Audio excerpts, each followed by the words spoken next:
नमस्कार, मैं रविश कुमार। क्या यह संभव है कि सिंधु नदी के पानी की एक एक बूंद पाकिस्तान की तरफ ना जाए, भारत रोक दे? क्या आपको भारत सरकार ने ठीक से बताया है और आपने ठीक से समझ लिया है कि जो सरकार पहलगाम में सुरक्षा नहीं दे सकी, जहां हजारों लोग जमा थे, वह सरकार पानी कैसे रोक देगी? एक नहीं, छह नदियों के। हमारे वीडियो को देखने का एक तरीका है, क्रम से चलना पड़ता है और आखिर तक देखना पड़ता है। हर लाइन आपके लिए जरूरी हो जाती है। 2023 का यह वीडियो देखिए। हिमाचल प्रदेश के मंडी में ही ब्यास नदी कुल्लू से आने के बाद मुड़ती है। मॉनसून के समय का यह बहाव कौन बांध लेगा? अगर बांधा जा सकता था तो इस साल बाढ़ से हिमाचल में जो तबाही आई थी, उसे कोई मंत्री अपनी फाइल पर साइन कर रोक देता। ब्यास का पानी हरिके के पास सतलुज में मिलता है और फिर दोनों का पानी सिंधु नदी में है। क्या यह संभव है कि इस पानी को बांध बनाकर आप बांध सकते हैं? 1947 की स्मृतियों से एक किस्सा बताता हूं। यह सब दर्ज है जब लोग पाकिस्तान से भारत की तरफ ब्यास नदी पार कर रहे थे, ऊंटों का सहारा ले रहे थे। लोगों ने बताया था कि ऊंटों की गर्दन तक ब्यास का पानी आ गया था। ब्यास की बाढ़ के कारण लाहौर के पास हजारों लोग डूबकर मर गए। सितंबर 1947 की यह खबर है जो ऑस्ट्रेलिया के अखबार द बैरियर माइनर में छपी थी। इसकी खबर कहती है कि लाहौर की पुरानी गलियों में ढोल बजा बजा कर बताया जा रहा था कि ब्यास में जो बाढ़ आई है वो बारिश से आई है। इसके लिए हिंदुओं और सिखों पर जिम्मेदारी न डाली जाए, क्योंकि उस समय इस तरह की अफवाह फैल गई थी। नदियों को जानना सभ्यता को जानना है और इतिहास की समझ के दायरे को व्यापक करना है।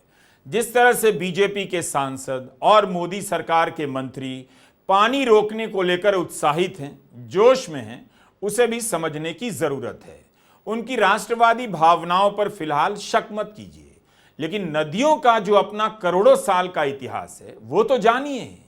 क्या नदियों को पता होगा कि 2025 में ऐसे मंत्री आ जाएंगे, सांसद आ जाएंगे जो उनकी पानी के बहाव को रोक देने की चुनौती देने लग जाएंगे?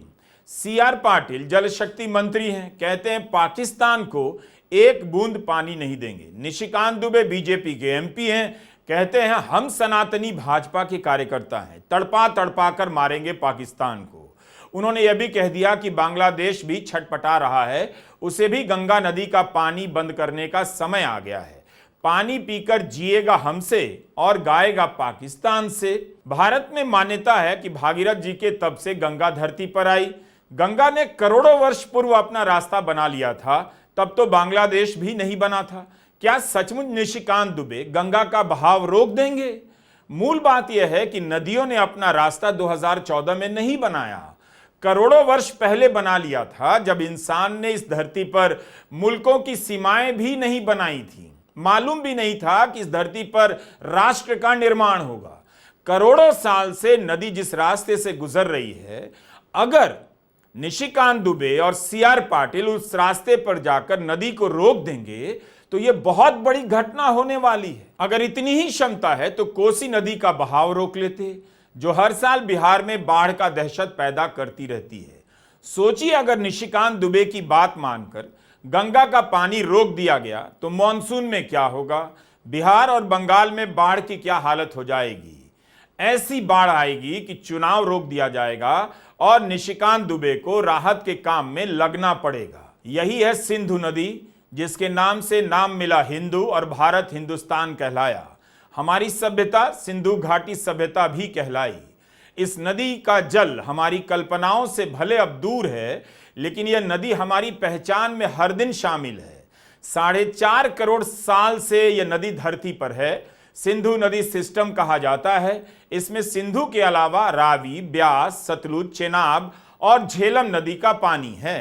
रावी, ब्यास और सतलुज को पूर्वी नदियां कहते हैं और सिंधु, चेनाब, झेलम को पश्चिमी नदियां कहते हैं। इन नदियों के समूह से आने वाले पानी का 30% हिस्सा भारत को और 70% हिस्सा पाकिस्तान को मिलता है। काबुल नदी का पानी भी इस तंत्र में शामिल है। संधि के अनुच्छेद 3.1 के अनुसार भारत पश्चिमी नदियों के पानी को पाकिस्तान में बहने देने के लिए बाध्य है। इस संधि के तहत भारत को इनका अप्रतिबंधित उपयोग प्राप्त है।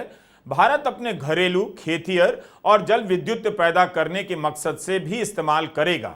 यह एक ऐसी संधि है जिसने पाकिस्तान के साथ 3 युद्धों का सामना किया, तब भी दोनों में से किसी भी एक देश ने संधि को निलंबित करने के लिए कोई कदम नहीं उठाया। कई आतंकी हमलों और पाकिस्तान के खिलाफ भयंकर गुस्से के बाद भी सिंधु जल संधि कभी रद्द नहीं हुई और स्थगित नहीं। 19 सितंबर 1960 को तत्कालीन प्रधानमंत्री जवाहरलाल नेहरू और पाकिस्तान के तत्कालीन राष्ट्रपति अयूब खान ने कराची में इस पर हस्ताक्षर किए। 9 साल लगे इस संधि की शर्तों पर सहमति बनाने में। इसकी शुरुआत 1948 की उस घटना से होती है जब भारत और पाकिस्तान के बीच 1 साल पुराना स्टैंड स्टिल समझौता एक्सपायर हो गया। इसके चलते भारत ने पाकिस्तान के कनालों में छोड़ा जाने वाला पानी रोक दिया। पानी रोकते ही पाकिस्तान के हिस्से की नहरें सूख गईं और फसलें चौपट होने लगीं। उसके बाद एक दूसरा समझौता होता है कि पाकिस्तान किराया देगा तब भारत पानी देगा। 1951 में पाकिस्तान इस फैसले के खिलाफ संयुक्त राष्ट्र चला गया। पाकिस्तान में इस समझौते के खिलाफ खूब प्रदर्शन हुए, तब जाकर 1960 का समझौता होता है भारत और पाकिस्तान के बीच। विश्व बैंक ने जब पैसे की गारंटी दी तब संधि हुई। इसी कारण विवाद की स्थिति में विश्व बैंक मुखिया बन जाता है। उसके पास शिकायतें लेकर दोनों देश पहुंचते हैं और उसकी निगरानी में जांच होती है। लेकिन विश्व बैंक के पीछे कौन है? अमेरिका है। क्या भारत ऐसा चाहेगा कि अमेरिका इस वक्त पंच बने? राष्ट्रपति ट्रंप ने जो कहा है उसकी भी चर्चा हो रही है। 4 दिनों तक उपराष्ट्रपति जेडी वांस भारत में थे, ताजमहल घूम रहे थे, जयपुर घूम रहे थे, लेकिन उनके जाते ही ट्रंप ने कह दिया दोनों देशों को जानते हैं, दोनों से अच्छे संबंध हैं। उन्होंने भारत का एक तरफा नाम नहीं लिया।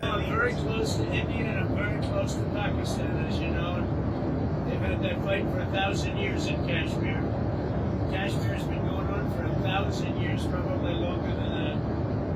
And it's a bad one yesterday. It was a bad one. Over 30 people.